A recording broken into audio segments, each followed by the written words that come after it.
Welcome back to my YouTube channel. ಎಲ್ಲರೂ ಹೇಗಿದ್ದೀರಾ? ಎಲ್ಲರೂ ಚೆನ್ನಾಗಿದ್ದೀರಾ ಅಂತ ಭಾವಿಸ್ತೀನಿ. ನಾನು ಕೂಡ ಸೂಪರ್ ಆಗಿದ್ದೀನಿ ಅಂತ ಹೇಳ್ತಾ, ಇವತ್ತು ಅಮಾವಾಸ್ಯೆ ಆಗಿರೋದ್ರಿಂದ ಇವತ್ತು ದೇವಸ್ಥಾನಕ್ಕೆ ಹೋಗೋಣ ಅಂತ ಹೊರಟಿದ್ದೀವಿ.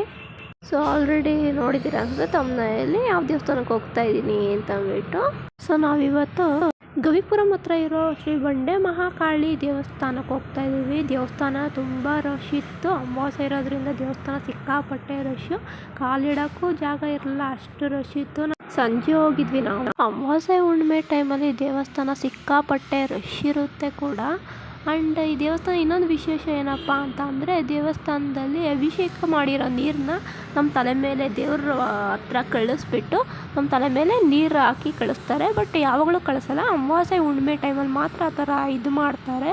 ಬಟ್ ಈ ದೇವಸ್ಥಾನದ ಇದಂತೂ ಅಂದರೆ ಹರಕೆ ಕಟ್ಟಿರೋರು ಪ್ರತಿಯೊಬ್ಬರು ಕೂಡ ಬಂದಿರ್ತಾರೆ. ಈ ರಶ್ ಒಳಗೆ ಆ ನಿಂಬೆಹಣ್ಣು ದೀಪ ಇಟ್ಕೊಂಡು ಪಾಪ ಅವರೆಲ್ಲ ಅದೆಷ್ಟು ಕಷ್ಟಪಟ್ಟಿದ್ದಾರೆ ಅಂತ ಗೊತ್ತಿಲ್ಲ, ತುಂಬಾ ರಶ್ ಇತ್ತು.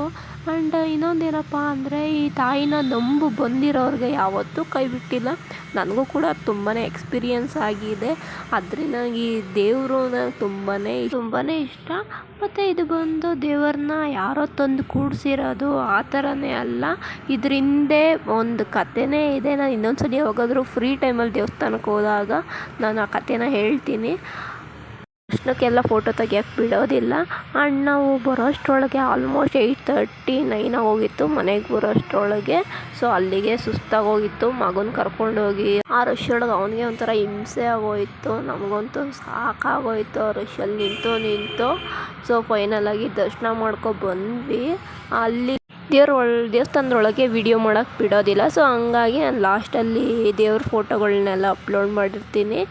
ಸೊ ಯಾರೆಲ್ಲ ಈ ವಿಡಿಯೋ ನೋಡ್ತಾ ಇದ್ದೀರಾ, ಈ ವಿಡಿಯೋ ಇಷ್ಟ ಆಗಿದ್ದರೆ ಒಂದು ಲೈಕ್ ಮಾಡಿ, ನನ್ನ ಚಾನಲ್ನ ಸಬ್ಸ್ಕ್ರೈಬ್ ಮಾಡ್ಕೊಳ್ಳಿ. ನೋಡ್ತಾ ಇರೋ ಅಂದರೆ ದಯವಿಟ್ಟು ನನ್ನ ಚಾನಲ್ನ ಸಬ್ಸ್ಕ್ರೈಬ್ ಮಾಡ್ಕೊಳ್ಳಿ ಅಂತ ಹೇಳ್ತಾ ಈ ವಿಡಿಯೋ ಇಲ್ಲಿಗೆ ಎಂಡ್ ಮಾಡ್ತಾ ಇದ್ದೀನಿ. ಮತ್ತೆ ಮುಂದಿನ ವಿಡಿಯೋದಲ್ಲಿ ಸಿಗ್ತೀನಿ. Thank you so much for watching.